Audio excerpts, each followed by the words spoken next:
आराधना सेवा है आराधना। हम सब भारत माता के सुत, हम सब भारत माता के सुत, आपस में भाई भाई, आपस में भाई भाई, ब्रह्म ज्ञान स्वार्थ के कारण, ब्रह्म ज्ञान स्वार्थ के कारण, भेद भाव की यह खाई, भेदभाव की यह खाई। सेवा व्रत से आज हमें है, सेवा व्रत से आज हमें है, इस खाई को बांटना, इस खाई को बांटना। समाज है आराध्य हमारा, समाज है आराध्य हमारा, सेवा है आराधना, सेवा है आराधना। समाज से ही संस्कृति की यह समाज से ही संस्कृति की श्रेष्ठ धरोहर हमें मिली, श्रेष्ठ धरोहर हमें मिली। धन सामर्थ्य ज्ञान की पूंजी, धन सामर्थ्य ज्ञान की पूंजी, समाज से ही हमें मिली, समाज से ही हमें मिली। यह समाज ऋण पूर्ण चुकाने, यह समाज ऋण पूर्ण चुकाने, जो पाया सो बांटना, जो पाया सो बांटना।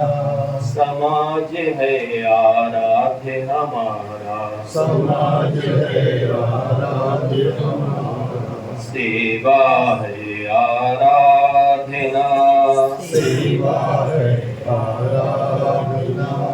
समान अवसर मिले सभी को, समान अवसर मिले सभी को, कोई भी न उपेक्षित हो, कोई भी न उपेक्षित हो। सभी स्वस्थ शिक्षित संस्कारित, सभी स्वस्थ शिक्षित संस्कारित, समर्थ और सुरक्षित हो, समर्थ और सुरक्षित हो। दया नहीं उपकार नहीं यह, दया नहीं उपकार नहीं है, अपनेपन की भावना, अपनेपन की भावना। समाज है आराध्य हमारा, समाज है आराध्य हमारा, सेवा है आराधना, सेवा है आराधना। भाषा पंथ जाति जो भी हो, भाषा पंथ जाति जो भी हो, अपने तो है बंधु सभी, अपने तो है बंधु सभी। ग्राम नगर वनवासी गिरिजन, ग्राम नगर वनवासी गिरिजन, भारत माँ के पुत्र सभी, भारत माँ के पुत्र सभी। पुत्रों के सुख में ही तो है, पुत्रों के सुख में ही तो है, माँ के सुख की धारणा, माँ के सुख की धारणा। समाज है आराध्य हमारा, समाज है आराध्य हमारा, सेवा है आराधना, सेवा है आराधना। भारत माता के वैभव की, भारत माता के वैभव की, सेवा व्रत से साधना, सेवा व्रत से साधना। समाज है आराध्य हमारा, समाज है आराध्य हमारा, सेवा है आराधना, सेवा है आराधना। समाज है आराध्य हमारा, समाज है आराध्य हमारा, सेवा है आराधना, सेवा है आराधना।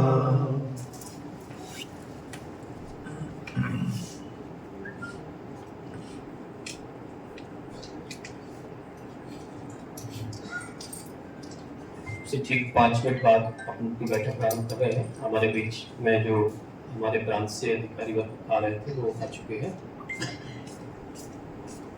कुछ ही समय में हमारे बीच में उपस्थित हो रहे हैं। तब तक एक बार और इस गीत का ध्रुपद अपने हम सांगिक बोलेंगे। एक दो लगभग मोटा मोटा सबको ध्यान में आ गया होगा। बहुत सुंदर गीत है और वास्तव में इस गीत के अपन कहते हैं अनुकरण की आवश्यकता आज समाज के लिए है, संपर्क के लिए। तो मैं एक दो बोलूंगा, उसके बाद सब लोग सांगिक एक साथ बोलना, केवल ध्रुपद अकेला बोलेंगे। समाज है आराध्य हमारा, सेवा है आराधना, भारत माता के वैभव की सेवा भक्त से साधना। 1 2 1 2। समाज है आराध्य हमारा, सेवा है आराधना, भारत माता के वैभव की सेवा भक्त से साधना। समाज है आराध्य हमारा, सेवा है आराधना, समाज है आराध्य हमारा, सेवा है आराधना।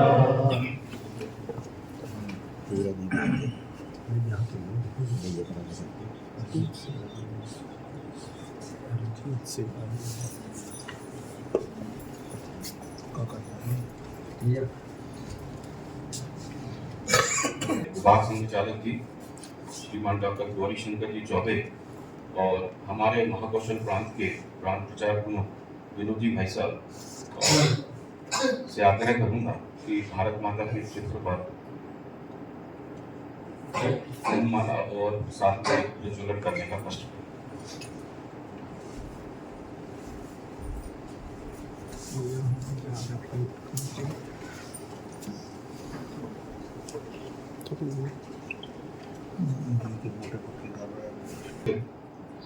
सभी बंधुओं का और उपस्थित मातृशक्तियों का मैं अंशुल भार्गव, जिला सामाजिक सद्भावना प्रमुख सागर, आप सभी को बहुत बहुत धन्यवाद देता हूं कि एक छोटे से समय पे आग्रह कर आप सभी यहाँ पर उपस्थित हुए।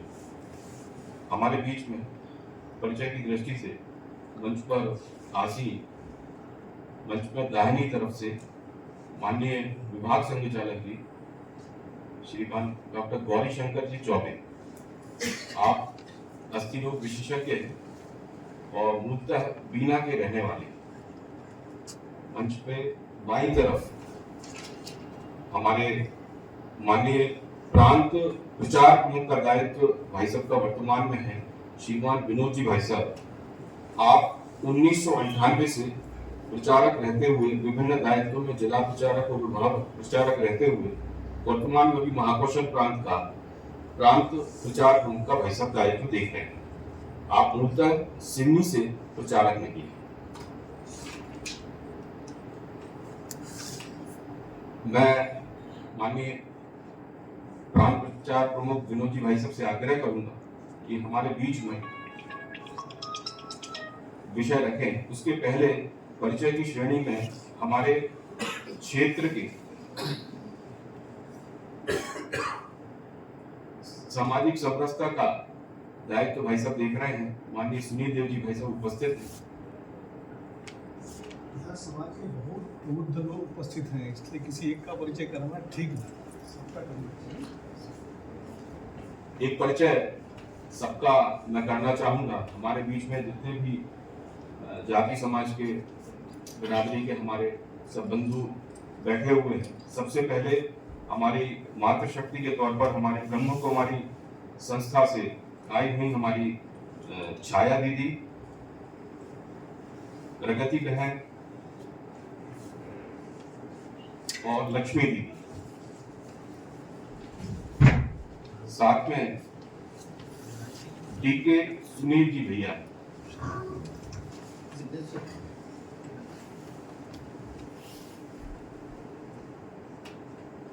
आपके पीछे हमारे शहर के सेवा भावी नेत्र रोग विशेषज्ञ डॉक्टर अभिषेक जैन हैं, जो बंसल हॉस्पिटल में अपनी सेवा दे रहे हैं। उनके बाजू में श्रीमान वैद्य जी भाई साहब हैं, जो सेवानिवृत्त कलेक्ट्रेट ऑफिस से निर्वाचन का दायित्व देख रहे हैं और सेवानिवृत्त होने के बावजूद भी आपकी सेवाओं को देखते हुए आज भी अपनी सेवाएं दे रहे हैं। आप भाई साहब हमारी सद्भावना टोली में भी हैं और मुद्दा सत्य साई सेवा समिति करके एक संगठन है सागर में, तो सत्य साई सेवा समिति संगठन में आप हैं। आपके बाजू में श्रीमान राजीव नामदेव जी, आप विद्युत विभाग से एमपीबी से सेवानिवृत्त हैं और वहां पर जो उनका संगठन है उसके दायित्ववान कार्यकर्ता है। बिजली कर्मचारी ये तो अभी भाई साहब नामदेव समाज से आप जो है जी, उनके पीछे हमारी बहन डॉक्टर निवेदिता नेत्रा मैडम हैं। आप सागर विश्वविद्यालय से इंग्लिश विभाग से सेवानिवृत्त स्वेच्छा से, और वर्तमान में एक भारतीय संस्करण जैसा रोटरी और लायंस क्लब होता है और हमारा संघ का भारत विकास परिषद है, उस दृष्टि का अलायंस क्लब की डिस्ट्रिक्ट गवर्नर का दायित्व देखिए। आपके पीछे श्री सुशील भार्गव जी, आप हमारे संघ के दायित्ववान प्रांत के कार्यकर्ता हैं। आगे की पंक्ति में श्रीमान सुखदेव जी मिश्रा, आप ब्राह्मण समाज का संगठन दायित्व देखते हैं। इनके बाजू में श्रीमान जगन्नाथ जी गुरैया, आप भाई साहब साहू समाज के दायित्ववान कार्यकर्ता। कोई दायित्व वगैरह है तो बताइए ना। सुखदेव जी भाई साहब अध्यक्ष हैं। सुखदेव जी भाई साहब की अध्यक्ष हैं और जगन्नाथ जी भाई साहब की जो है साहू समाज के अध्यक्ष हैं। राजकुमार जी भाई साहब नामदेव समाज से और आपके प्रदेश उपाध्यक्ष। आप राजेंद्र जी भाई साहब हैं, राजेंद्र जी नामदेव, पेशे से आप एडवोकेट हैं और नामदेव समाज के दायित्ववान अधिकारी हैं। ओम प्रकाश जी सेन, आप हमारे सामाजिक सद्भावना जिले की टोली में भी हैं और संघ के कार्यकर्ता हैं।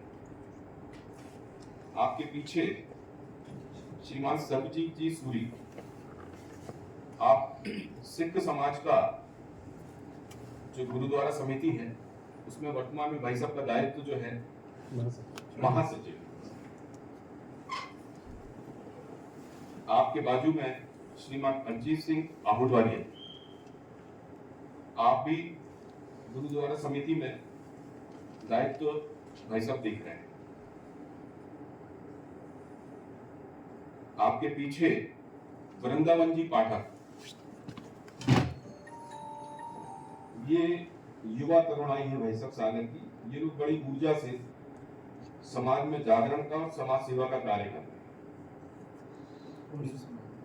ये समाज के अलावा सर्व समाज के लिए कार्य करने वाले, वैसे तो संगठन आप ही बताइए थोड़ा। अभी स्टूडेंट है, आरएसएस में ज्वाइन किया है। ठीक है। आपके बाजू में सौरभ दुबे,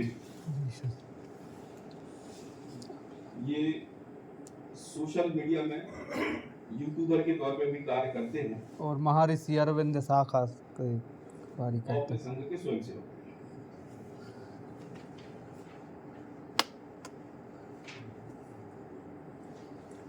तीसरी पंक्ति में श्रीमान जेपी पांडे जी, आप हमारे ब्राह्मण समाज के अग्रणी व्यक्ति हैं, मार्गदर्शक हैं, संरक्षक हैं और सारी सभी दायित्वों से ऊपर है। पेंशनर्स समाज का भी मैं अध्यक्ष।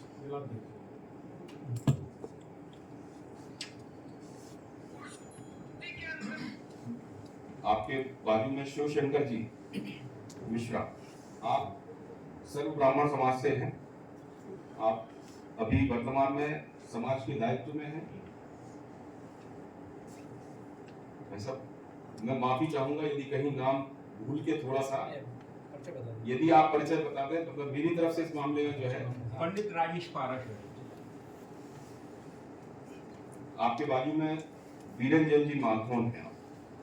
ये बहुत जैन समाज से और गौ सेवा का एक बड़ा प्रेरक कार्य कर रहे हैं सागर शहर में।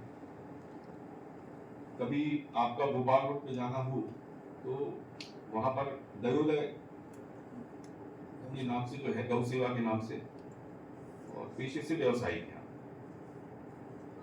आपके पीछे अनिल गुप्ता जी, आप सेवानिवृत्त बैंक अधिकारी हैं। साथ में आप रंगमंच में भी कार्य आपने किया है, वर्तमान में भी कर रहे हैं। इसके साथ में फाइनेंशियल एडवाइजर भी है और जिले की सामाजिक सद्भावना टोली है। आपके बाजू में श्रीमान प्रखंड जी दीक्षित, आप सेवानिवृत्त फॉरेस्ट ऑफिसर हैं और एक जागरण श्रेणी की दृष्टि से भाई साहब आप यूट्यूबर के तौर पर भी कार्य कर रहे हैं।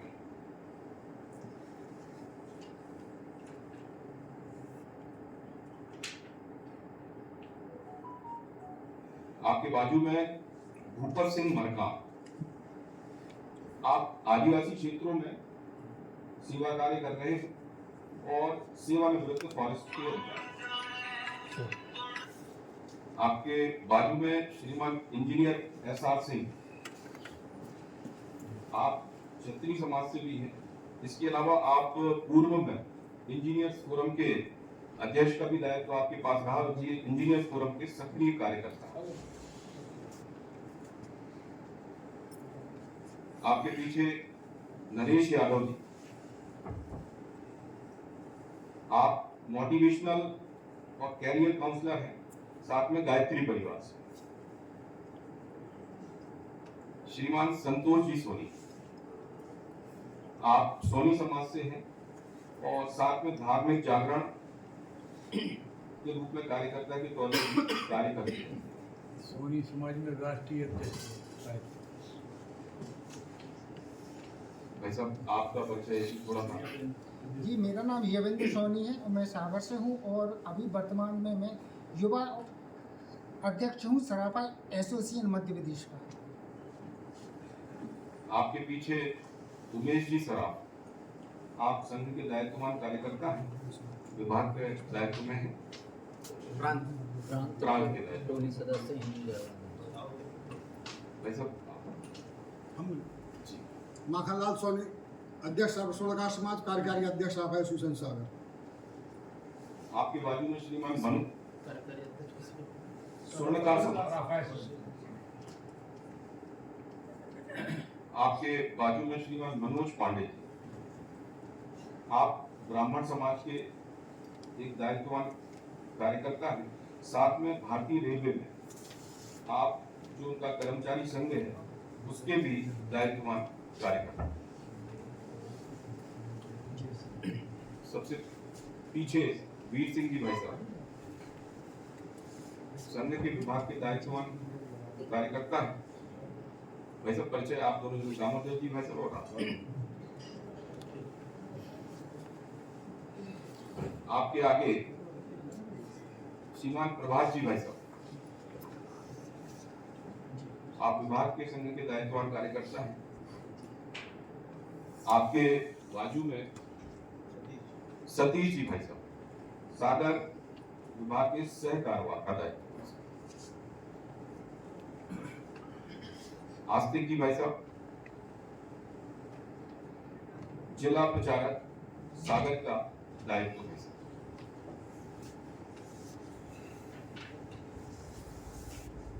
अब मैं माननीय विनोद जी भाई साहब से आग्रह करूंगा कि भाई हम सबके सम्मुख अपना विषय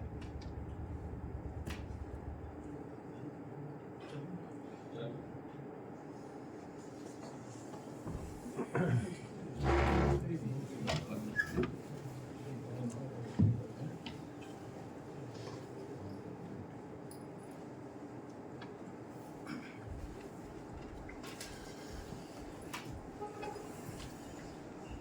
की अपनी इस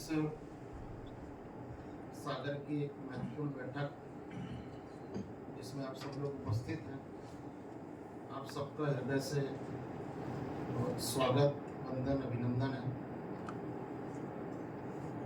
वैसे मुझे लग रहा है ऐसी बैठक पहले भी कभी हुई होगी। आवाज आ रही है? थोड़ा सा कम है लग रहा है, ये पास में रखना पड़ेगा। तो पहले भी हम सब लोग बैठे ही हैं, कुछ लोग नए आए होंगे।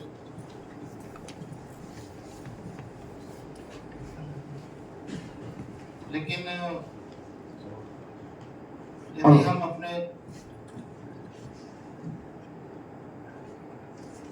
देश का विचार करेंगे तो ध्यान में आता है कि भारत एक विविधताओं से भरा हुआ देश है और भारत एक एकता की इसकी विविधता है। विविधता है इसलिए एकता है ऐसा नहीं है। हम एकत्व है इसलिए उसकी इतनी विविधताएं हैं। वो चाहे भौगोलिक रूप से हो, चाहे सामाजिक रूप से हो, धार्मिक रूप से हो, आध्यात्मिक रूप से हो, खान पान ये देखेंगे तो सबके भिन्न भिन्न है। अनेक प्रकार की विविधताएं अपने देश के अंदर है। अनेक प्रकार के मत पंथ संप्रदाय अपने देश के अंदर है। अनेक प्रकार की जातियां, दुनिया में सर्वाधिक जाति कही है तो भारत के अंदर है। दुनिया में सर्वाधिक आध्यात्मिक और धार्मिक दृष्टि से देखेंगे तो मत पंथ को मानने वाले लोग वो भी अपने देश के अंदर है। एक ही घर में अनेक प्रकार के और पूजा पद्धति से पूजा पाठ करने वाले इस प्रकार के लोग अपने घर के अंदर भी हैं। तो कोई सोमवार की पूजा करता है, कोई मंगलवार की करता है, कोई गुरुवार की करता है, कोई कुछ भी नहीं करता। इस प्रकार की विविधता अपने देश की है और यह विविधता ही अपनी खूबसूरती है और इसकी एकात्मता ये भारत को और रोचक बनाती है। इसलिए हम सब लोग यहाँ पर इतने प्रकार के विविध प्रकार के संगठनों में काम करने वाले, विविध प्रकार की जातियों का नेतृत्व करने वाले ऐसे सब बंधु भगिनी यहाँ पर बैठे हैं और सबका एकमात्र लक्ष्य है कि भारत ये दुनिया का सिरमौर राष्ट्र बने। रास्ते अलग अलग हो सकते हैं हमारे, परंतु उद्देश्य एक है। उस उद्देश्य की पूर्ति के लिए हम अपने अपने स्थानों पर काम करते हैं और इसलिए हम जो काम करते हैं, जिस भी संगठन में करते होंगे, वो जातिगत भी है, आध्यात्मिक भी है, धार्मिक भी है, अनेक अनेक स्थानों पर हम काम करते हैं। तो हमारे अनुभव बहुत सारे हैं, बहुत सारी समस्याओं पर भी हम काम करते हैं। इस समस्या है उसको हल करने के लिए भी हम लोग लगे रहते हैं। बहुत सारे कुप्रथा है जिसको समाप्त करने के लिए हम लोग लगे रहते हैं, जो कालबाह्य हो गई। बहुत सारी परंपराएं ऐसी हैं जो कालबाह्य आज की आवश्यकता नहीं है, तो उसको भी समाप्त करने के लिए काम करते हैं। कुछ नई चीजें लाने के लिए भी काम करते होंगे और इसलिए मेरा आप सबसे निवेदन है कि हम कम समय पर और अपने अपने क्षेत्र में जहां हम लोग और दायित्व निभा रहे हैं, ऐसे स्थानों पर, ऐसे क्षेत्र पर हमारे द्वारा किए गए ऐसे कुछ काम जो सबके लिए उपयोगी हो सकते हैं, ऐसा कुछ थोड़ा बताएंगे आप सब लोग सबके लिए, क्योंकि एक दूसरे से भी लोग सीखते हैं, एक दूसरे के समाज के संरचना से भी सीखते हैं, एक दूसरे के समाज की परंपराओं से भी लोग आपस के अंदर ग्रहण करते हैं। और इसलिए ऐसे कुछ कार्यक्रम या कुछ परिवर्तन के कुछ काम ऐसे हम सब लोगों ने कुछ ना कुछ प्रयास किए होंगे, तो वो थोड़ा बताने का कष्ट करेंगे। मुझे लग रहा है बहुत अच्छा होगा। सामने आकर भी बोल सकते हैं या फिर माइक यहाँ से दे सकते हैं, तो एक अच्छा हो रहेगा।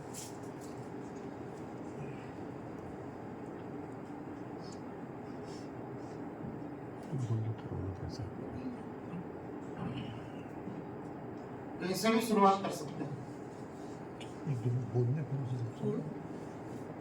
हाँ बताएं। वैसे तो नाम बता दिए एक बार, परंतु थोड़ा सा एक बार और बताएंगे। मैं नरेश यादव 1992 से 2000 तक कॉर्पोरेट सर्विसेज में रहा हूँ। 2000 से अपना बिजनेस देख रहा हूँ। एमपी के 28 जिले और अभी गायत्री परिवार से भी 2000 से जुड़ा हुआ हूँ। मेरे से 3 सुझाव थे। पहला यह है कि हमारे पास एक टाइम बैंक होना चाहिए, जो मैंने गायत्री परिवार में एक एक्सपेरिमेंट करके देखा है। उदाहरण के लिए कि अगर कोई 70 किलोमीटर दूर कोई व्यक्ति है और वहाँ पर अगर किसी को प्रॉब्लम आती है और उसे सागर इलाज कराने आता है, तो उसको ये नहीं पता, वो सिर्फ अपने दोस्तों के बीच खोजता है। लेकिन अगर टाइम बैंक है तो यहाँ पर अगर इन्फॉर्म कर दिया गया, एक सिस्टम के तहत सॉफ्टवेयर बना हुआ है, तो सॉफ्टवेयर में तो यहाँ के लोग एक्टिव हो जाएंगे और जिनसे वो इलाज कराना चाहते हैं, फॉर एग्जाम्पल उन डॉक्टर से अपॉइंटमेंट ले लेंगे, उनका पूरा इनिशिएट होकर रेडी रहेगा और तो जो जैसे ही आपके सीधे ट्रीटमेंट स्टार्ट हो जाएगा। और जो सागर में लोग थे, उन्होंने अगर इस टोटल प्रोसेस में अगर 4 घंटे दिए हैं तो 4 घंटे उनके अकाउंट में ऐड हो जाएंगे और वो फैमिली को बोला जाएगा फ्यूचर में आप किसी को ऐसे दे सकते हैं। बिल्कुल। ये अभी सुझाव थोड़ा बाद में लेंगे, ये आपका सुझाव है, ऐसा होना चाहिए। मेरा कहना है कि हम हमारे समाज में या हमारे गायत्री परिवार में या हमारे संगठन में सागर जिले में, बाकी तो ठीक है, पूरे देश में गायत्री परिवार इंटरनेशनल संगठन ऐसा कह सकते हैं। सागर में ऐसे कोई परिवर्तनशील काम हमारे संगठनों के द्वारा बहुत सारे काम हुए हैं। जैसे सर एक आध काम थोड़ा सा करो सबके लिए। जैसे सर 2 काम बता रहा हूँ। एक सर सबसे पहले गायत्री परिवार के साथ एक चैलेंज होता था, कोई भी अगर सोशल काम करना है तो बोलते थे धोती और कुर्ते के साथ ही हो। लेकिन बाद में जब युवा प्रकोष्ठ का गठन हुआ तो उसमें बोला गया कि हमें ऊपर एक टी शर्ट की परमिशन दे दीजिए जिस पे लिखा होगा गायत्री परिवार सागर, और नीचे आप कुछ भी पहन सकते हैं, जिससे काम करने में आपकी आज़ादी होती है, कंफर्टेबल है। और इस सुझाव को अपनाया गया और आज पूरे इंडिया के अंदर अपनाया जा रहा है, सागर का इनिशिएटिव है। दूसरा सर, हम लोग लाइब्रेरी चला रहे हैं, निःशुल्क चला रहे हैं, तो उसके अंदर जो भी बच्चे आके पढ़ना चाहते हैं गायत्री परिवार की ओर से ही है और उसका टाइम है 12 से लेकर शाम को 5 बजे तक, कोई भी आके कर सकता है। और अभी जिला डिस्ट्रिक्ट जेल सागर में भी एक लाइब्रेरी इस्टेब्लिश की गई है, 2 से 3 दिन लाइब्रेरी। ठीक ठीक।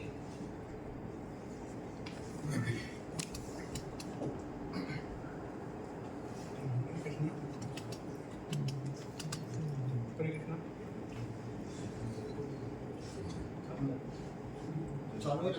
कृष्णा। मेरा नाम प्रदीप कुमार अवस्थी है और मैं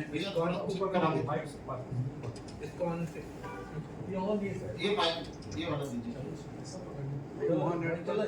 भाई साहब आप ऐसे यहाँ ये भी ठीक है। वहाँ से और बैठा ये भी दे सकते हैं।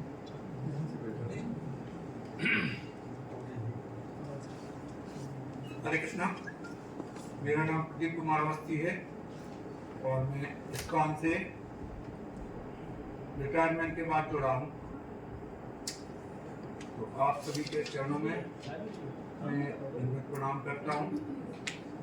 और जहाँ तक सामाजिक सुधार का प्रश्न है, तो करीब 1 साल से मैं भक्ति वृक्ष क्लास चलाता हूँ जो इस्कॉन का है। और उस भक्ति वृक्ष क्लास में इंसान को इंसान के प्रति क्या कर्तव्य है, उसके साथ साथ भक्ति कैसे होना चाहिए, भक्ति क्या करना चाहिए, श्रद्धा क्या है, गुरु क्या है, गुरु के प्रति विश्वास करते हैं, जिसमें कुछ नवयुवक भी आए जो जैसा हम लोगों का नियम है 16 माला का जब भी करते हैं, तो गीता का पाठ भी हम लोग करते हैं। हमारा सब ये कहना है कि समाज को जब तक धर्म से ना जोड़ा जाए और गुरु के प्रति विश्वास, जैसे आरएसएस है तो आरएसएस में गुरु गोलबर्ग के प्रति विश्वास रखा गया और उन्हीं के मार्गदर्शन पे आरएसएस ने काम किया अभी भी कर रही है, चल रहा है। विश्वास सबसे बड़ी चीज है, सद्भावना जो है अपनी बनी है समिति, इसके प्रति विश्वास जब रहेगा तभी हम आगे बढ़ पाएंगे और अपने धर्म के प्रति आस्था और दया जीवे अगर दया है अपने मन में तब ये पंथ को कार्य कर सकेंगे। ऐसे नियम तो कई बनते हैं कि ये करना चाहिए, हमें ठीक है, वो ठीक है, आपने बढ़िया, बहुत अच्छा। थोड़ा सा समय कम लेंगे, मुझे लग रहा है कि सबको बोलने का अवसर मिलेगा।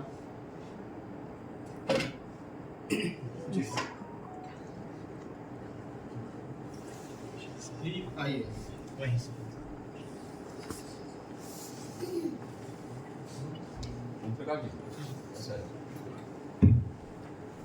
सभी को सादर नमस्कार। मैं विजय जैन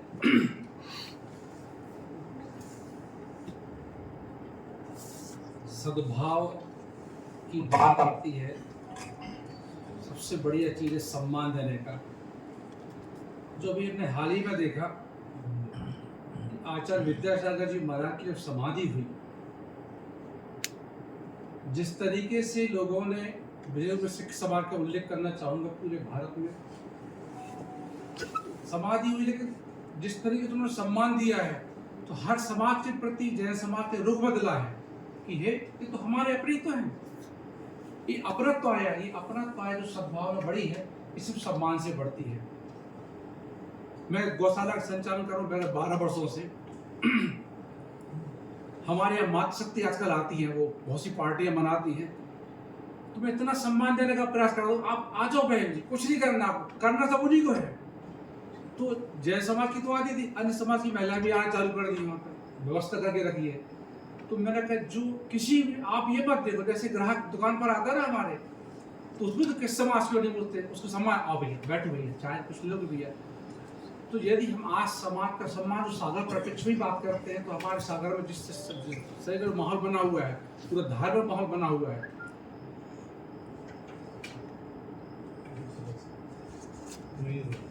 उसका एकमात्र कारण वो समझ में आता है, सम्मान देने का काम होना चाहिए। आप सम्मान दें, छोटों को, बड़ों को, सबको सम्मान दें, तो ये सद्भाव जो मैत्री का वातावरण बनेगा। मैं पगारा जो सरस्वती शिशु मंदिर है, वहाँ का व्यवस्थापक हूँ। तो जब छोटे बच्चों के माता पिता से बात करने लगते हैं, पिता को सम्मान देते हैं, बात करते हैं, तो वो 2 बच्चों को और ले आता है, यार आप वहाँ चलो, वहाँ अच्छी हो रही व्यवस्था है। तो मैंने ये देखा कि सम्मान देने का जो कार्य है, हमें हर समय, हमारे उमेश सर आप जी कभी कार्यक्रम करते हैं, बुला लेते हैं, हमें मतलब नहीं क्या कर रहे हो आप, कुछ क्या, जैसे माँ सरस्वती का पूजन कर रहे हैं, भैया आप नहीं मानते सरस्वती जी को, आप नहीं मानते किसी को, पूजन करने में क्या बुरा है भैया। हम 2 पिता होते हैं, जैसे हमारे चाचा जी हैं, हमारे अंकल हैं, हमारे चाचा जी हैं, सम्मान दो ना आप उनके लिए। पिता तो सम्मान दो, पिता मत मानो, आप सम्मान तो दे सकते हो। तो सम्मान जो भाईचारा बदला है, बहुत अच्छा। ठीक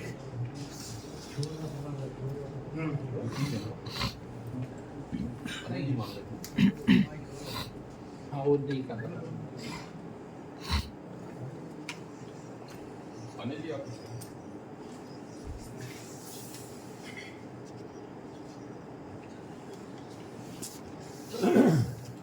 आप बैठे बैठे कर, आप नहीं खड़े, वहीं खड़े हो जाए बगल में।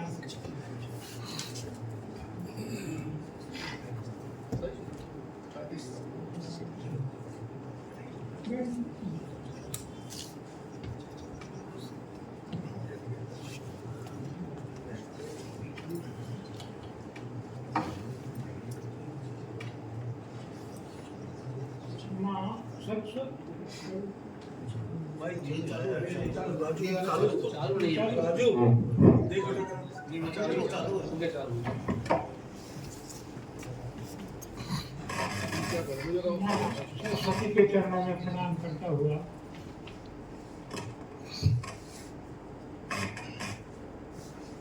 अपनी बात करूँगा।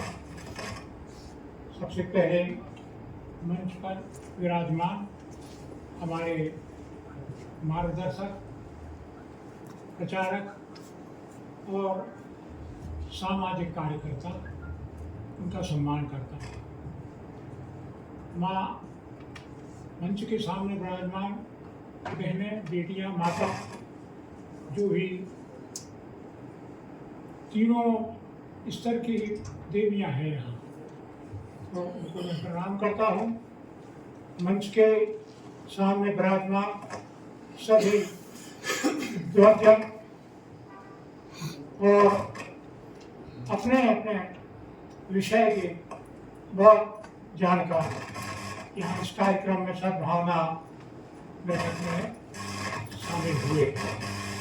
सबसे पहले तो ये कहूँगा कि ये कार्यक्रम अवश्य होना चाहिए, क्योंकि ये जैसा लिखा है ना, सामाजिक सद्भावना, समाज में सद्भावना आना चाहिए।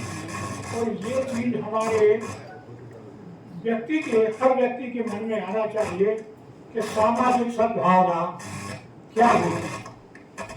और यदि हमने ये समझ लिया तो हम एक दूसरे से प्रेम करने लगेंगे, एक दूसरे पर विश्वास करने लगेंगे और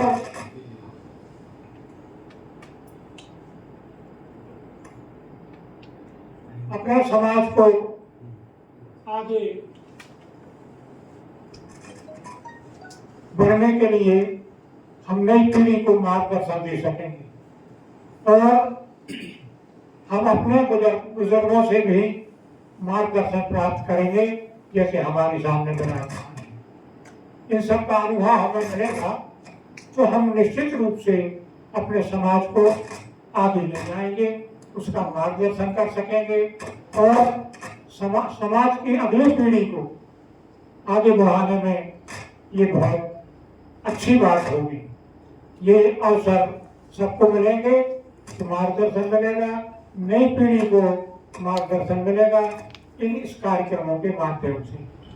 तो मैं ये कहना चाहता हूँ कि ये इस प्रकार के आयोजन होते रहें और उसमें ज़्यादा से ज़्यादा लोगों को हम आमंत्रित करें, ताकि समाज में सद्भावना पैदा हो।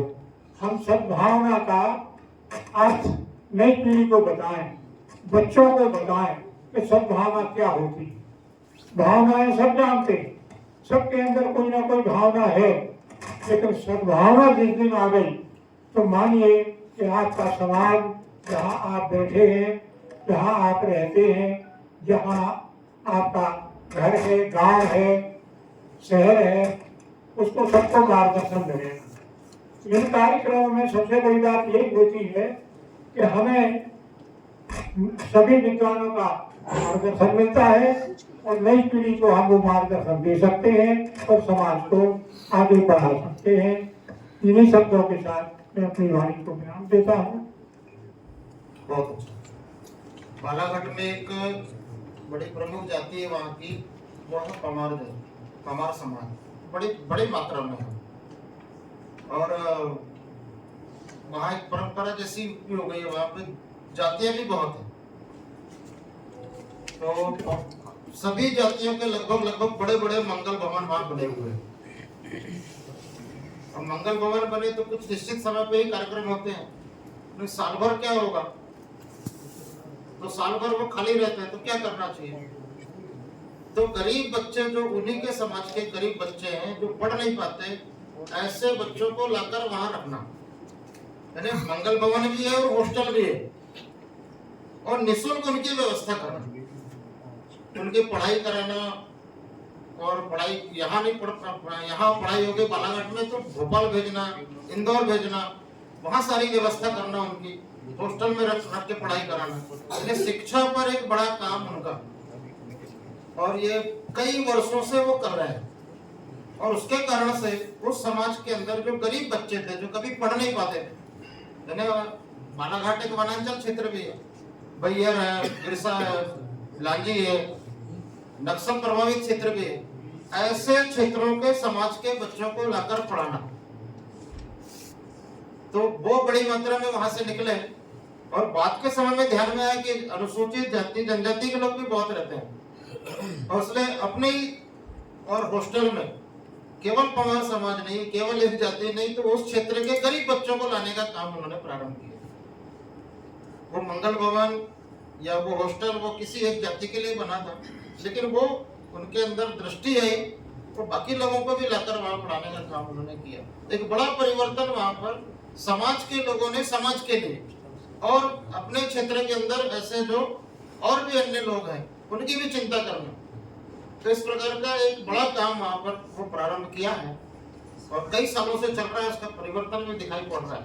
मेरा कहना ऐसा है कि अपने जाति समाज में, अपने मत पंथ संप्रदायों में हमारे द्वारा करने वाले ऐसे रोचक काम, परिवर्तन के काम, केवल शिक्षा नहीं, स्वास्थ्य भी हो सकता है, स्वावलंबन भी हो सकता है, अनेक कुरीतियां हैं जिसको हम दूर करने का प्रयास किए, ऐसी कुरीतियां हैं वो हमने समाप्त किए। ऐसे अपने जातियों में बैठकर, क्योंकि जाति का एक डर तो है समाज के अंदर, लोग कोर्ट कचहरी से भी डरते हैं, वहां निपट लेंगे ऐसा वो कहते हैं, लेकिन जातियों का प्रभाव होने के कारण से जातियों से लोग डरते हैं, यानी अपने जाति से डरते हैं। वहां एक बदनामी का डर रहता है, वहां और भी बाकी चीजें रहती हैं और इसके कारण से उसका एक प्रभाव रहता है। तो वो एक आपस का एक संगठन, वो कोई आज का नहीं है, संगठन नहीं भी है फिर भी संगठन है, और इस कारण से ऐसे परिवर्तनशील काम जो हमारे जातियों में हुए, हमारे मत पंथ संप्रदाय या हमारे संगठनों में हुए, वो कुछ थोड़ा सा बताइए। मैं जगन्नाथ भैया साहू समाज से हूँ। जैसा कि अभी भाई साहब ने कहा, मंगल भवन हम लोगों ने साहू समाज के सहयोग से, यहाँ के नेताओं के सहयोग से एक साहू समाज का विशाल भवन बनाया। उस भवन को हम लोगों ने किराए पर देना चालू किया सामाजिक शादी विवाह के लिए, और पिछले साल से जब वो सब तैयार हो चुका, पिछले साल जब लोगों ने एक नई योजना चालू की जिससे जो उसकी राशि आती है, पिछले साल हम लोगों ने एक गरीब कन्याओं की शादी करना चालू की। पिछले 4 साल हम लोगों ने 4 शादियाँ की थी, उसमें पूरा जैसा कि एक बेटी का विवाह एक माँ बाप करते, वैसे ही पूरी शादी विवाह बारात लगाना से लेकर पंडित नाई सारी व्यवस्थाएं साहू समाज की तरफ से की गई थी। पिछले साल 4 शादियाँ हुई थी और इस बार 11 शादियाँ यहाँ सागर में हो रही हैं, जिनको पूरा उपहार सामग्री भी साहू समाज की ओर से और कुछ व्यक्तिगत अपनी ओर से भी वहाँ देते हैं, मतलब बिना मांगे। वो कोई भी 1 रुपये की राशि उन व्यक्तियों से नहीं ली जाती। उनके दुल्हन को सजाने की व्यवस्था, उनके घोड़ा से बारात लगाने की व्यवस्था, सारी व्यवस्थाएं साहू समाज ने चालू किया है। इस बार 5 अप्रैल को साहू समाज फिर 11 शादियाँ करने वाला है। हम इस मंच के माध्यम से आप सभी को आमंत्रित करते हैं कि उस कार्यक्रम में आकर कार्यक्रम की शोभा बढ़ाएं। मैं डॉक्टर सुखदेव मिश्रा, मध्य प्रदेश सर्व मित्र महासंगठन का प्रदेश अध्यक्ष हूँ और 22 जिलों में मेरी इकाइयाँ भी काम कर रही हैं 3 साल। कोरोना काल में हमने कंसेंट्रेटर खरीद कर 80,000 रुपये का कोरोना प्रभावितों को दिया, त्रिकुट चूर्ण बांटा। इस प्रकार के हम सारे समाजों को एक सामाजिक सद्भावना के रूप में कार्य किया। अभी हम चाहे डॉक्टर GS चौबे जी हो, डॉक्टर प्रतिभा चौबे जी हो, सभी बंधु बांधवों के सहयोग से एक 6,000 वर्ग का परशुराम भवन बना रहे, जो सागर नगर का प्रथम परशुराम भवन है।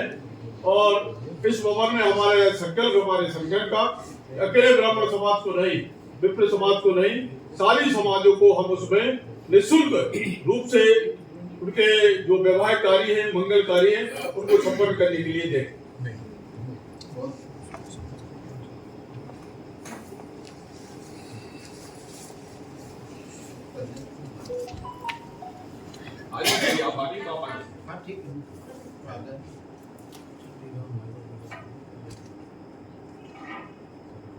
सम्मानी मंच उपस्थित सभी भाई बहनों, इसमें अंदर मेरे विवेक से मूल अवधारणा ये है कि जितने भी संभ्रांत लोग बैठे हैं यहाँ, यदि वो विचारों से संपन्न लोग ये संकल्प ले लें कि हमें अपने आसपास के 10-20 लोगों को भी विचारों में संपन्न बनाना है, ये सामाजिक सद्भावना बैठक ये मान के लोग के मोहल्ले में शुरू हो जाएगी।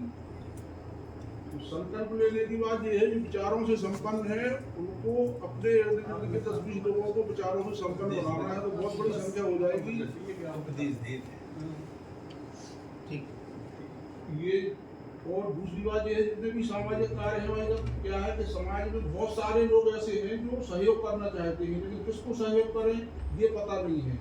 तो मेरा ये है, मैं भी कई सामाजिक संगठन से जुड़ा हूँ, समिति से जुड़ा हूँ, लोक से जुड़ा हूँ, इंजीनियर बहुत सारे संगठनों से जुड़ा हूँ। तो जो पूर्णकालिक लोग हैं आपके साथ में, वो यदि पहल करें तो समाज से बहुत सारे लोग जुड़ जाएंगे उस मिशन में। बिल्कुल ठीक जी।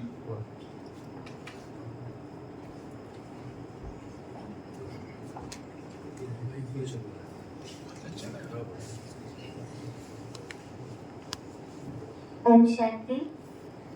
आप सभी को नमस्कार और मंच पर विराजित हमारे आदरणीय अतिथि, आपका भी बहुत बहुत स्वागत है। समाज की जब बात आती है कि सामाजिक सद्भावना हो, तो मेरा ये मानना है, संस्थान का ये मानना है कि जब तक हम सब एक दूसरे के सहयोग के लिए आगे नहीं होंगे, तब तक समाज में सद्भावना नहीं आ सकती। विचारों की भी बात है उसमें। और ब्रह्मा कुमारी संस्थान आप सभी शायद जानते होंगे, ये संस्थान ऐसा संस्थान है जिसमें नशा मुक्ति, जो सबसे बड़ी समस्या है नशा आज के समाज में, उसके लिए संस्थान बहुत अच्छा कार्य कर रहा है। और उसके रिजल्ट्स ये हैं कि 97% तक जो लोग जुड़ते हैं संस्थान से, तो उनके जीवन से नशा दूर हो जाता है। ये जो सरकारी तौर पर गवर्नमेंटल एक डाटा निकाला गया था, उसमें ये निकला था। तो ये ब्रह्मा कुमारी की सेवाएं आप सभी जानते हैं कि हम लोग सभी सर्व समाज को साथ लेकर के चलते हैं। और यहाँ से मेरी आप सभी से अपील है कि समाज को यदि सद्भावना में लाना है तो पहले उनको आध्यात्मिक होना ज़रूरी है, क्योंकि जब तक आध्यात्मिक नहीं होते हैं तब तक हम किसी बात को अगर किसी से कहते भी हैं तो उसका महत्व नहीं होता है। तो आप सभी जो भी कार्य करते हैं या जो भी कर रहे हैं, तो ब्रह्मा कुमारी को भी साथ में लेकर के अगर करेंगे तो लाभ आपको मिलेगा। और संस्थान से बहुत सारे ऐसी सेवाएं होती हैं, हम बच्चों के लिए भी करते हैं, स्कूल्स कॉलेज में जाते हैं, वहाँ हम उनको मोटिवेट करते हैं कि आप सभी जो आज का अगर युवा देखा जाए तो व्यसन और फैशन दो चीज़ों में ही है। अगर पुरुष वर्ग देखा जाए तो वो नशे में जा रहा है, और जो महिलाएं हैं, कन्याएं हैं, लड़कियां हैं, वो फैशन में जा रही हैं। तो भले जाएं, फैशन आज का दौर चल रहा है, लेकिन उसके साथ अगर आध्यात्मिक होंगे तो उनके अंदर से जो शुभ भावनाएं निकलेंगी, तो आगे की जो हम पीढ़ी कहते हैं कि भविष्य होते हैं युवा, तो वो सुरक्षित हो जाएंगे। तो मेरा ये मानना है कि हम युवाओं को, बच्चों को शुरुआत से ही अगर संस्कार दें तो समाज, एक उत्कृष्ट समाज हम देख सकते हैं। धन्यवाद।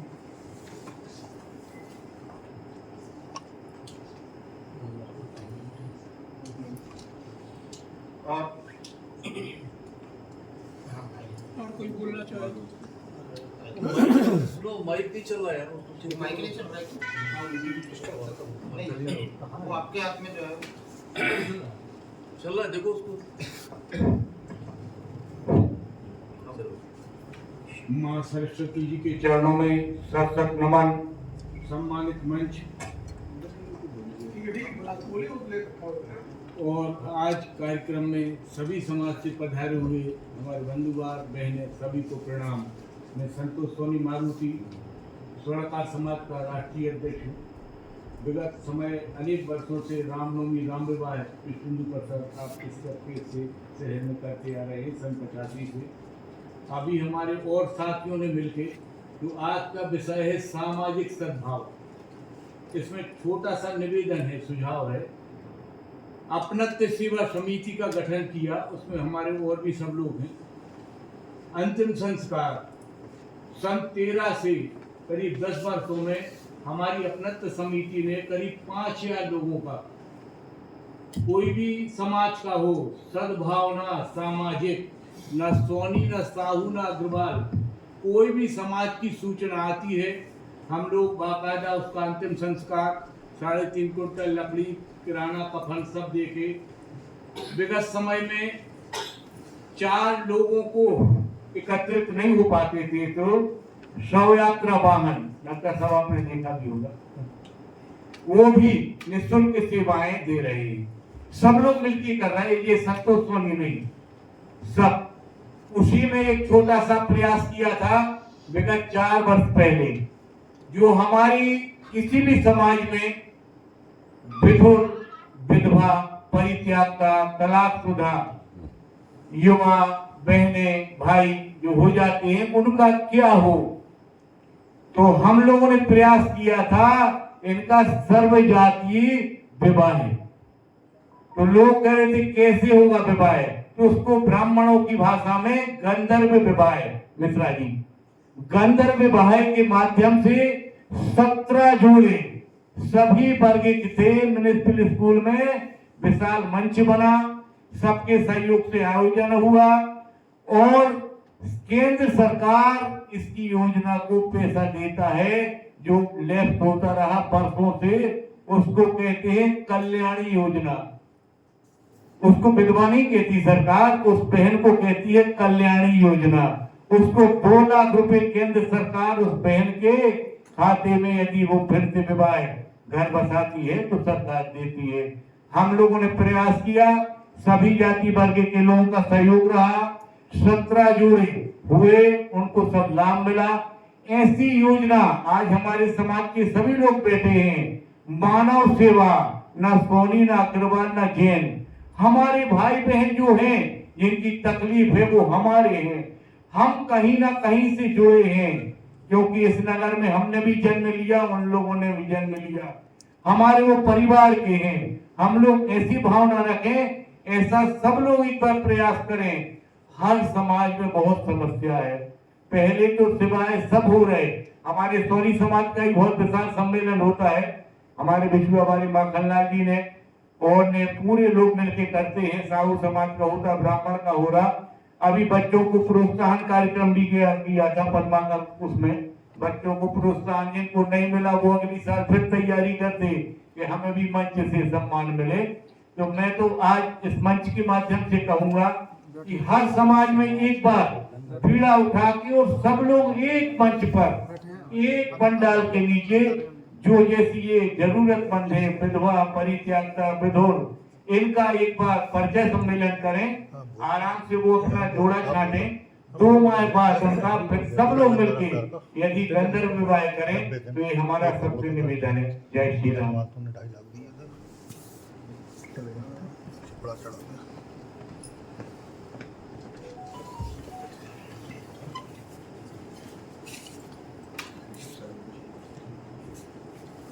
मैं सरबजीत सिंह सूरी, महासचिव सिंह समाज सागर, मंच को प्रणाम, आप सभी को प्रणाम। वैसे तो ये एक प्राउड की भावना आती है अपने आप में जब कोई यहाँ आके बोलता है कि मैंने मेरे समाज के लिए ऐसा किया। उस भावना को मन में ना आए, इसलिए मेरा सोचना था कि ये सब बातें अगर हम ना करें, कुछ आपसे सुने तो ज्यादा अच्छा। लेकिन फिर भी भाई साहब ने कहा तो सिख समाज द्वारा पिछले कोरोना काल में 90 दिन तक यहाँ रहते हुए, मैं अपने शब्दों को सुधार लूं, सिख समाज नहीं, सर्व समाज द्वारा उसमें अग्रणी होकर जिन्होंने सेवा की, उसको मैं ऐसा करूं तो वो प्राउड की फीलिंग हमारे बीच में नहीं आई। 90 दिन तक लगभग, अगर कैलकुलेशन ना करके बताया जाए तो भी फिर भी 1 करोड़ रुपए का खर्च, एक ऐसा लंगर दिन रात जो चला, पहाड़ी के नीचे जो भैंसा पहाड़ी है वहां पर जो लोग हजारों किलोमीटर पैदल चल के, पूना से, बॉम्बे से, वहां से चल के जो अपने गांव को, यूपी को, बिहार को, उड़ीसा को जो मजदूर जा रहे थे पैदल, उनके लिए जो लंगर यहाँ लगाया, यहाँ कुछ लोग उपस्थित हैं, मैं नाम ना लूं उनका, लेकिन ऐसे भी लोग हैं जिन्होंने 2.5, 3, 4 लाख रुपए उसमें दिया। क्योंकि नाम लेना किसी एक आदमी को ऊंचा करना, बाकियों को नीचे करने वाली बात हो जाती है, इसलिए। लेकिन ऐसा अगर हम सभी समाज के लोग आपस में एक दूसरे से विनोद जी के कहने पे हमारे किए हुए कार्य अगर हम एक दूसरे को बताएंगे, जैसे सोनी जी ने बताया, बहुत सोनी जी ने बताया कि हम ऐसा कर रहे हैं, सरकार की योजनाएं हैं, तो उससे उत्साहन जरूर मिलता है, प्रोत्साहन मिलता है कि एक दूसरे को हम प्रोत्साहित करते हैं। हम सभी लोग अपने समाज में कुछ ना कुछ कार्य कर रहे हैं। आज इस मंच से मैं मंच को, डॉक्टर साहब बैठे हैं, भाई साहब बैठे हैं, विनोद जी बैठे हैं, एक जो हमारे बुजुर्गवार ने कहा कि एक भावना जो है वो एक समाज से दूसरे समाज के प्रति भी अगर हम यहाँ से लेके जा सकें तो ये एक बहुत बड़ी देन है। हमने उस वक्त अगर जो कार्य किया जिसके लिए आज हम के यहाँ नहीं आना चाहिए था, भाई साहब आपका धन्यवाद दूंगा कि आपने आके कहा कि आप बोलो ऐसा कि हमने उस टाइम किया है। भाई साहब निस्वार्थ ही अगर हम ये कहें कि हिंदुस्तान में ऐसे लंगर अगर 2, 4, 5, 10 जगह लगे होंगे तो नहीं लगे होंगे, ऐसा लंगर सागर में, और उसमें मैं धन्यवाद देता हूँ जैन समाज को, सिंधी समाज को, सोनी समाज को, ब्राह्मण समाज को, हर आदमी ने आके, और हमारे पास 15-15 दिन का राशन जो है हमारे गोदाम में पड़ा रहता था। हम हाथ जोड़ते थे कि हमारा राशन खराब हो रहा है, और सिख समाज ने आगे हुआ और सभी समाज ने कहा। ऐसा ही हमें कभी भी ऐसा कोई मौका दोबारा आए कि कोई भी समाज अगर आगे होता है तो पर्टिकुलर उस समाज को ना लेकर के सब समाज करके जो हम एक को आगे आके करें और सभी उसको मिलकर करें, तो ये भावना अगर आज हम प्रोग्राम से ले जाते हैं, सामाजिक सद्भावना बैठक से लेकर के जाते हैं, तो बहुत अच्छी देन होगी। ये कार्य सिख समाज ने नहीं किया, और ना ही कोई ऐसा समाज, एक आदमी, एक संगठन, एक समाज कर सकता है जब तक उसके पीछे बाकी लोग हम ना लगे। कोई भी जो हुई हो तो उसके लिए मैं क्षमा मांगता हूँ। आप सभी का बहुत बहुत धन्यवाद। बहुत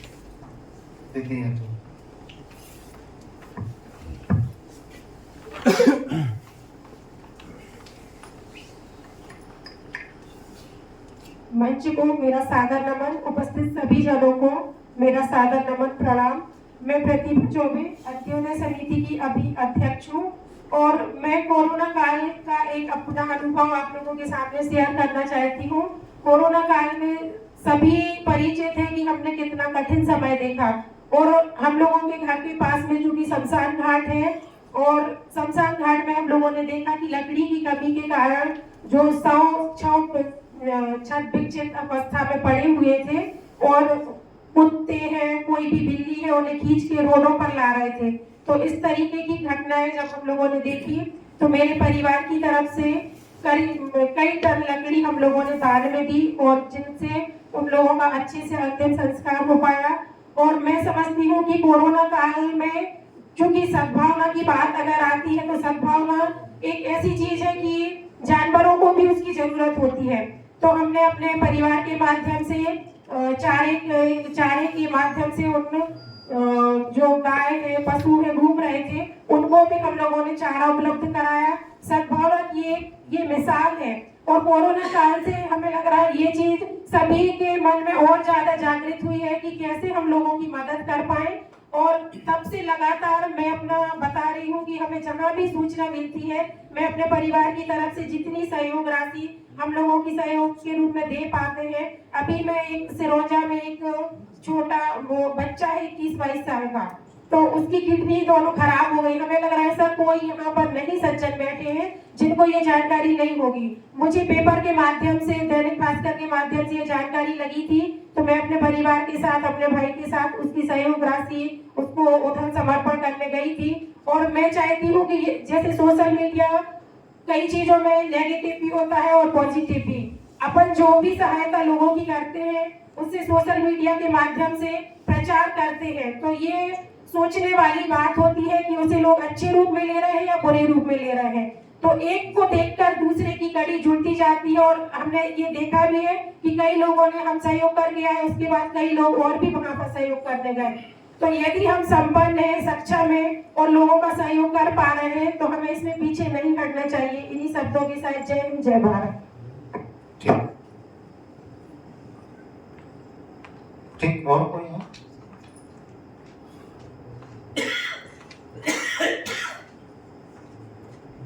भाई साहब ने कहा कि मुझसे सुनने के लिए आए हैं, बिल्कुल नहीं आए।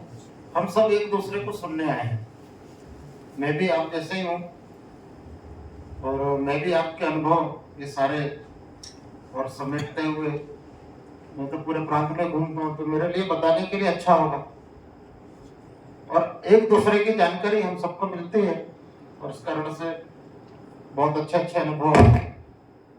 और ये हमने एक दूसरे के कार्यों का साझा किया और भी काम करते होंगे, समय अभाव के कारण हो सकता बता नहीं पा रहे होंगे, लेकिन समाज परिवर्तन के काम ये अपने अपने समाज के अंदर लोगों ने अद्भुत किए हैं, अद्भुत, और जिसके कारण से देश आज टिका हुआ है।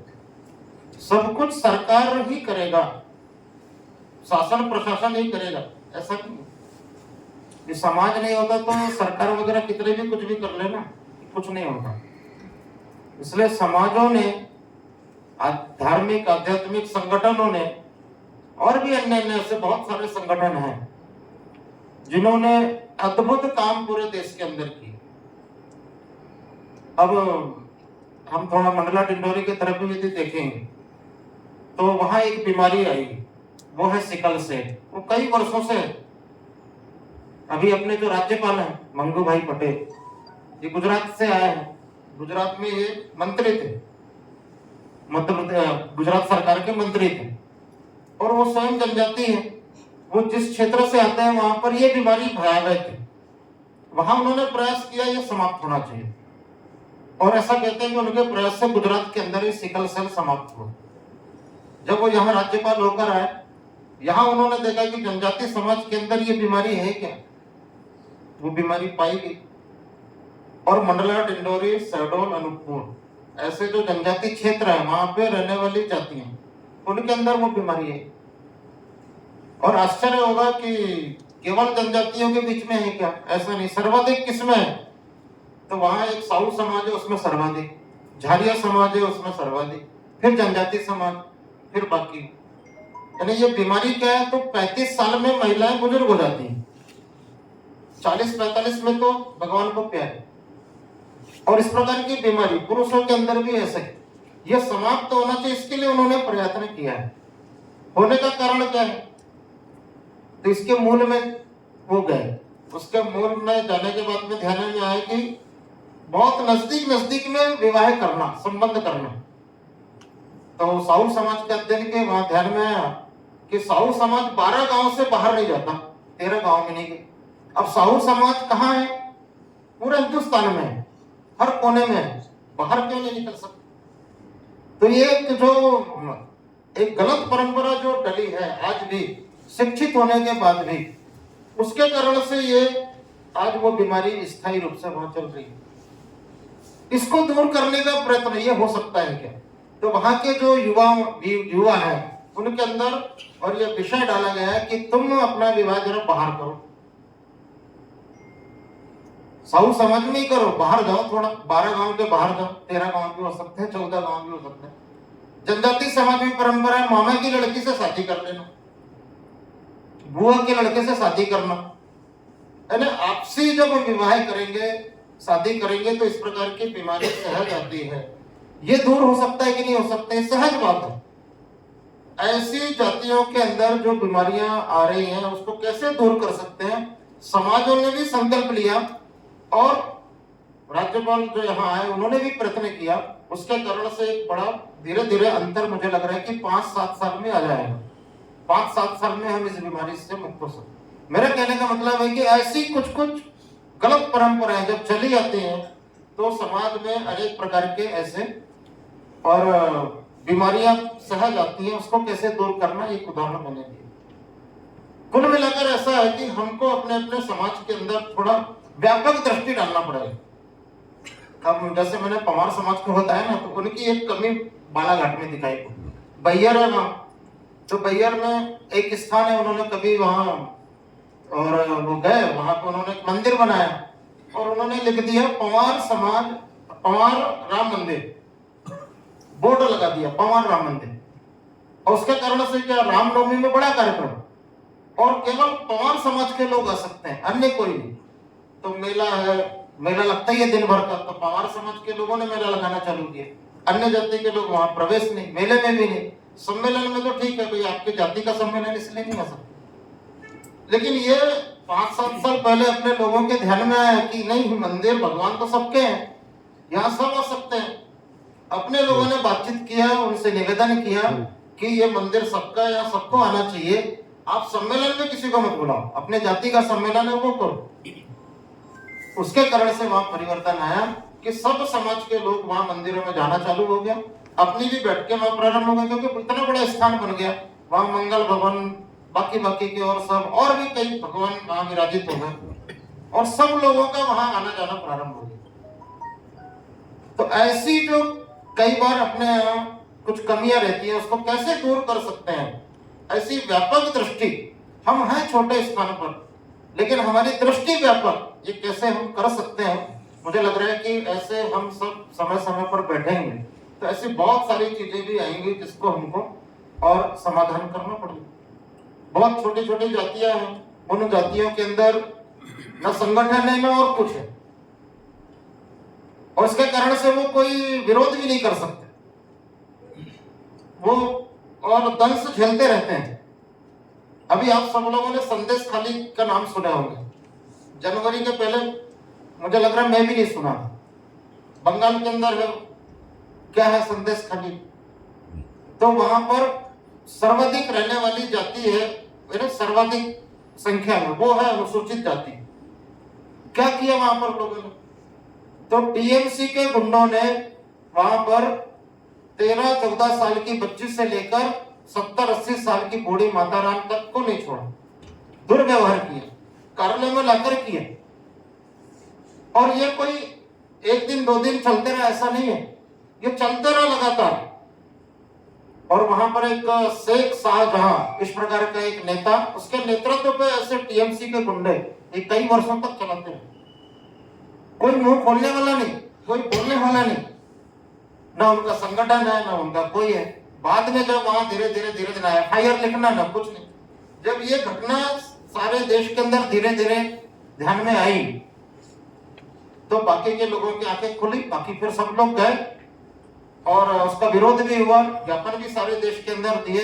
उसके कारण से वो शेख जहां जो गिरफ्तार भी नहीं होता था उसकी गिरफ्तारी हुई और भी अन्य लोगों की गिरफ्तारी हुई। कहने का मतलब ऐसा है कि ऐसी घटनाओं को अंजाम देने वाले ऐसे लोग ये बच कैसे जाते हैं? उनको सहयोग क्यों नहीं मिलता है? सब लोग मिलकर सहयोग क्यों नहीं कर सकते? वो बहुत छोटी जातियों के लोग हैं, उनका कोई संगठन नहीं, लेकिन ऐसे असुरक्षित वातावरण में इस प्रकार की घटनाएं देश के अंदर दिखाई पड़ती है। वो बंगाल की घटना है, लेकिन ज्ञापन वो हमारे सागर में भी हमने दी, सारे देश के अंदर दी। लेकिन ऐसी आसपास पड़ोस में भी कहीं ऐसा तो नहीं हो रहा है। अपने यहाँ ऐसी समस्या नहीं है। वैसे सबसे असुरक्षित स्थान कोई है महिलाओं के लिए ऐसा कहते हैं तो वो अभी बंगाल ही है। पहले केरल था, अब बंगाल हो गया। और इसलिए ऐसी कुछ जरा घटनाएं जो चलती हैं, इस पर समाज की आंखें खुले। हम सब एक ही हैं, एक दूसरे की सहायता हम ऐसे कैसे कर सकते हैं, ऐसे जरा समाधान की ओर भी हम बढ़े। कुछ निश्चित समाधान, कुछ आपदा में आया, जैसे कोरोना में, हम कोरोना में किए, सारा समाज जाग गया। सरकार की इतनी शक्ति नहीं है कि वो सब कर ले। यदि भारत का समाज जागरूक नहीं होता, एक एक व्यक्ति जागरूक नहीं होता, ऐसे लंगर नहीं चलते, तो क्या होता देश के अंदर? आधा देश समाप्त हो जाता। लेकिन ऐसे लोगों ने बचाने का काम किया है। अपने भाई बहन ऐसा करके उनको जूते चप्पल से लेकर भोजन पानी और किराया और गाड़ी करके भी बिहार पहुंचाने का काम अपने लोगों ने किया है। ये आत्मिक संबंध होने के कारण से, या मेरे ही परिवार का ऐसा मानकर हमने किया। तो ये आपदाओं में हम करते हैं, बात सही है, पर बिना आपदा के भी आपदा आए ही ना, इसके लिए हम सब लोग भी प्रयास करते ही हैं। केवल मेरे कहने से होगा ऐसा नहीं है, आप सब लोग करते ही हैं और ये करना ही चाहिए। मुझे लग रहा है ये बहुत अच्छा और एक परिणामकारी काम अपने सागर जिले के अंदर और सारे देश के अंदर ये आएगा। इसलिए मिलकर भी कुछ करें, ऐसा भी कुछ हो सकता है। अपने अपने समाजों में, अपने अपने संगठनों में हम करते हैं, साल में 1-2 कार्यक्रम हम मिलकर कर सकते हैं। कई बार ध्यान में आता है कि महापुरुष भी बढ़ जाते हैं, तो फलाने महापुरुष किसके, तो फलाने समाज के। महापुरुष तो महापुरुष है। अब सुभाष चंद्र बोस के बारे में विचार करेंगे तो सुभाष चंद्र बोस किसके, तो किसी जाति के हैं क्या, किसी एक क्षेत्र के हैं क्या? नहीं। वो बंगाल में उनका जन्म हुआ होगा, लेकिन पूरे देश के लिए उन्होंने काम किए, सारे देश के। भगत सिंह किसके, वो सारे देश के। अंबेडकर किसके, तो सबके। सब कोई सबके हैं कि नहीं, ये भी विचार जरा लाना पड़ेगा।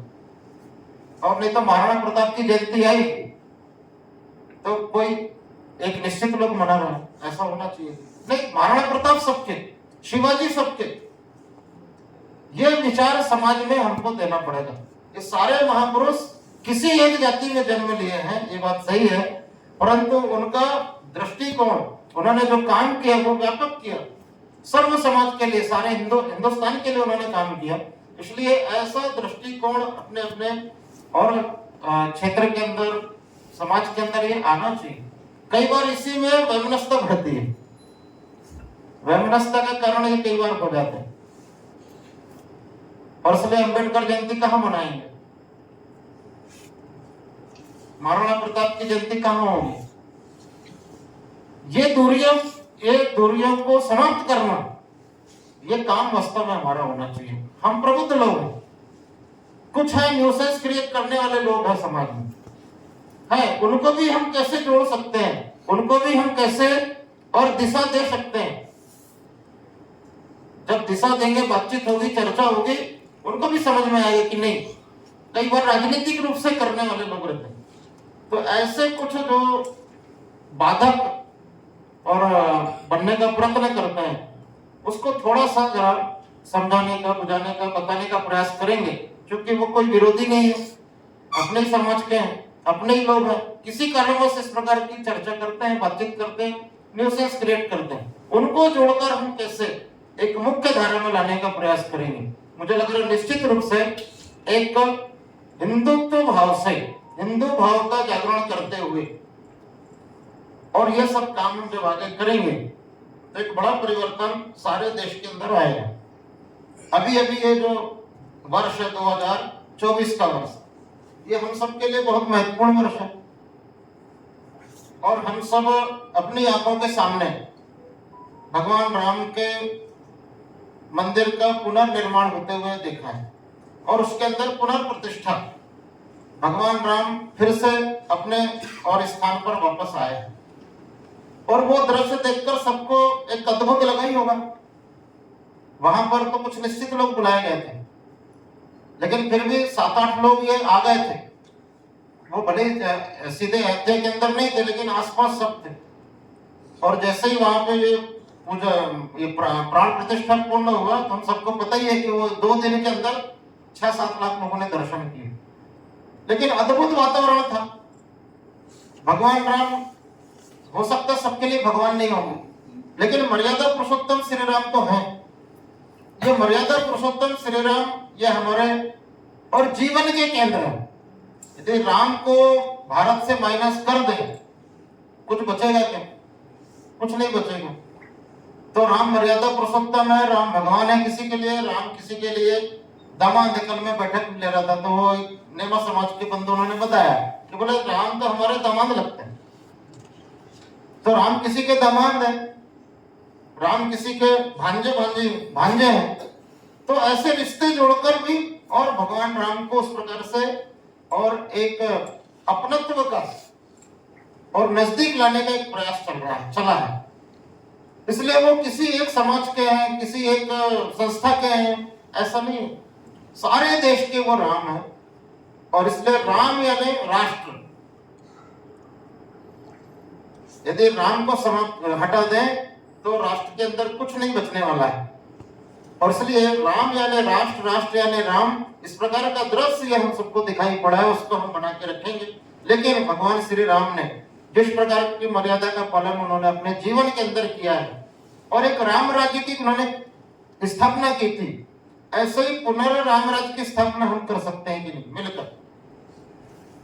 और इसलिए राम राज्य में क्या क्या होता था हम सबको पता ही है, वो इस समय ना हो। इसके लिए प्रयास करना पड़ेगा। और इसके लिए राष्ट्रीय स्वयंसेवक संघ अखिल भारतीय प्रतिनिधि सभा ने उसके लिए एक प्रस्ताव पारित किया है। मुझे लग रहा है कि यदि वो पत्रक लेके आए होंगे तो सबको देना चाहिए, सबको पढ़ना चाहिए। वो प्रस्ताव भी हम सबके लिए बहुत महत्वपूर्ण है। दूसरा, अहिल्याबाई होलकर अपने देश के अंदर एक ऐसी रानी हुई, मुगल काल के अंदर, आज से 300 वर्ष पहले उनके 300वीं जन्म जयंती का वर्ष है 2024, ये 25 मई से प्रारंभ होने वाला है। तो मुगल काल के अंदर मुगलों ने मंदिर तोड़ने का काम किया, ये पीछे पीछे जीर्णोद्धार करते थे। ये धार्मिक आध्यात्मिक केंद्र की वो आस्था की केंद्र वो रही है। ऐसी अहिल्याबाई होलकर, अहिल्याबाई होलकर के बारे में हम पढ़ेंगे तो बहुत कुछ जानकारी हमको मिलेंगी। समाज जीवन के अंदर उन्होंने अनेक प्रकार के काम उन्होंने किए। वो उस समय यदि हम देखेंगे कि पानी की कमी है तो उन्होंने अनेकों कुएं भी उन्होंने खुदवाए जगह जगह। तो केवल एक जगह पर नहीं, उत्तर से दक्षिण और पूर्व से पश्चिम चारों ओर उन्होंने काम किया है। उनका भी दृष्टिकोण व्यापक था। एक महिला होकर भी उस समय और मैदान में आकर समाज परिवर्तन के क्या क्या काम हो सकते उन्होंने किया है। उनका ये 300वां वर्ष है, जन्म जयंती का वर्ष है। मुझे लग रहा है कि हम सब लोग मिलकर और ऐसे रानी अहिल्याबाई होलकर और इसका भी हम सब मिलकर कुछ ना कुछ कार्यक्रम करेंगे तो एक परिवर्तन इसके द्वारा भी, और लोगों को पता भी होगा अहिल्याबाई होलकर क्या है, उनकी जानकारी भी हम सबको प्राप्त होगी। और जन जन तक, जैसे उन्होंने कहा भाई साहब ने कि युवाओं को जानकारी चाहिए, ये युवाओं को जानकारी हम दे सकते हैं। और इसलिए उनके बारे में पढ़कर समझकर उनके प्रबोधन के कार्यक्रम ऐसे हम साल भर कुछ ना कुछ करें अपने सागर जिले के अंदर, तो एक अच्छा एक वातावरण बनेगा। आखिरी बात बोलते हुए अपनी बात को समाप्त करूंगा कि ये वर्ष है और एक चुनाव का वर्ष भी है। और चुनाव के वर्ष में हमको क्या करना चाहिए? तो भारत एक लोकतांत्रिक देश है और लोकतंत्र में वोट देना सबका अधिकार है। सबको वोट देना ही चाहिए, ये अनिवार्य है। 100% वोटिंग ये हमारे क्षेत्र के अंदर हम कर सकते हैं क्या? क्योंकि ये जो ध्यान में आ रहा है, देखने में आता है कि पढ़ा लिखा समाज ये चर्चा तो बहुत करता है, डिबेट तो बहुत करता है, बहस तो बहुत करता है, लेकिन वोट देने नहीं जाता। वोट देने कौन जाते हैं? तो वो हमारे गरीब मजदूर गांव के रहने वाले, वहां लाइन लगी रहती है। वहां उस दिन उत्सव मनाया जाता है। उस दिन वो लोग और कोई काम नहीं करेंगे, कोई किसी का काम करने नहीं आएंगे और कुछ नहीं। ठीक है, उनका कई प्रकार से दुरुपयोग करते होंगे लोग, परंतु वोट तो देते हैं। और वोट देना ये हमारा परम कर्तव्य हो सकता है कि नहीं हो सकता है? हम अपने अपने संगठनों में, समाज क्षेत्र में ये चर्चा कर सकते हैं कि नहीं कर सकते? वोट नहीं देने के कारण से क्या परिणाम होता है? 35% 40% वोटिंग होने के कारण से नागपुर के अंदर संघ का केंद्र होने के बाद भी 2014 के पहले और वहां पर विरोधी लोग जीतते थे। 2014 में जब चुनाव हुए 60-65% वोटिंग हुई, 19 में चुनाव हुए 70% वोटिंग हुई, उसके ऊपर वोटिंग हुई, परिणाम बदल गए। उसका मूल कारण क्या था कि झोपड़पट्टी में रहने वाले लोग वोट दे रहे हैं। ये बड़े बड़े रामनगर में रहने वाले, सदर में रहने वाले, धमतौली में रहने वाले, मल्टी स्टोरी में रहने वाले, ऐसे लोग वोट देने निकल नहीं रहे। तो मेरा ये निवेदन है आप सबसे कि अपने अपने घर परिवार से लेकर अपने समाज में जागरूकता लाएं। वोट किसको देना ये महत्व का विषय नहीं है, आप जिसको देना चाहे उसको दीजिए, पर वोट देने जरूर जाए और वोट नोटे में नहीं देना। ये भी निवेदन मैं आपसे करना चाहूंगा कि वोट या तो इधर या उधर। आदमी कभी तटस्थ नहीं होता, बोलते जरूर है कि मैं तटस्थ हूं, कभी तटस्थ नहीं होता।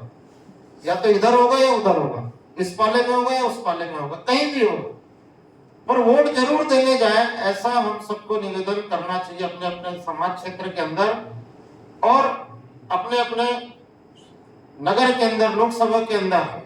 विधानसभा के अंदर हम अपना वोटिंग परसेंट बढ़ा सकते हैं क्या, ये निवेदन करते हुए कि इस लोकसभा चुनाव के अंदर सारे देश का अभी तक जितना मतदान परसेंट हुआ होगा हमारे यहाँ सागर में भी वो मतदान परसेंट ये बढ़ेगा। लोकसभा में कम होता है, विधानसभा में ज्यादा हो जाता है, ऐसा क्यों? पंचायतों के चुनाव में वोटिंग परसेंट 80%, 90% से ऊपर चला जाता है, ऐसा क्यों? और जहां नीति नियम बनते हैं वहां का वोटिंग परसेंट 50%, 60%, 70%। और इसलिए हम सबके प्रयत्न से मैं निवेदन करना चाहूंगा कि इस बार हमारे क्षेत्र के अंदर ये वोटिंग परसेंट कैसे हम बढ़ा सकते हैं। कोई भी व्यक्ति वोट देने से वंचित ना रहे, बुजुर्ग से बुजुर्ग व्यक्ति भी वोट देने जाए, नवयुवक वोट देने जाए, उसके अंदर निरस्ता ना रहे। वोट देना ये हम सबका परम कर्तव्य है, ये नागरिक कर्तव्य में आता है, संवैधानिक कर्तव्य में आता है। वोट नहीं देना ये वास्तव में, अब उसके लिए मैं कोई शब्द बोलूंगा नहीं, संघ में तो मैं कठोरता से बोल देता हूँ, आप सबके बीच में बोलना ठीक भी नहीं है, पर वोट देना नहीं देना ये एक शब्द में कहूंगा कि गलती है। और इसलिए आप सबके प्रयत्न से ये वोटिंग परसेंट बढ़ेगा। इन्हीं शब्दों के साथ मैं अपनी बात को यहाँ समाप्त करता हूँ। हमारे बीच में माननीय विभाग संघ चालक जी हैं, विभाग संघ चालक जी इसका समापन करें। आज का विषय सभी लोगों को पहले से ही विदित था कि सामाजिक सद्भावना की ये बैठक रह गई। सभी के समाज के लोगों ने अपने अपने विचार रखे और सभी चूंकि सभी प्रबुद्ध वर्ग से आते हैं और समाज में विचरण करते हैं, आए दिन समाज की कोई न कोई ऐसी बातें सामने आती हैं कि एक दूसरे की मदद करने के लिए तैयार रहें अपन। और जब तक समाज का बंटवारा चलेगा कि अपने अपने समाज लोग खड़े करेंगे, जब तक सब मिलकर एक समाज का संगठन लोग नहीं करेंगे तब तक ये समस्याएं होंगी। और उसी के लिए कि सब समाज एक होके आए, आज की बैठक उसी उद्देश्य से है कि सभी समाज के लोग अपने अपने समाज में रहते हुए पूरे हिंदू समाज को संगठित होकर और एक धारा में एक संगठित हिंदू समाज का निर्माण करके और इस देश को आगे ले जाना है। देश आगे जा रहा है ऐसा सबको लग रहा है और आप लोगों के ये यदि प्रयास रहे तो समाज भी आगे उठेगा, उन्नति करेगा। और ये उन्नति तभी संभव है तब सामाजिक सद्भावना का भाव रहे, क्योंकि हमारा देश एक भावपूर्ण देश है और ये हमेशा भाव के भरोसे ही चला है। यदि भाव का समावेश नहीं होता इस देश में तो हम लोग विविधता के होते हुए एक साथ नहीं रह सकते। बस सभी से आप लोग यहाँ पर आए और सब लोगों ने अपने अपने विचार रखे और ये वाला जो भाव मजबूत होगा और आगे सब लोग हम लोग मिलके सामाजिक सद्भावना का ये कार्य सुचारू रूप से भविष्य में आगे बढ़ाएंगे। धन्यवाद।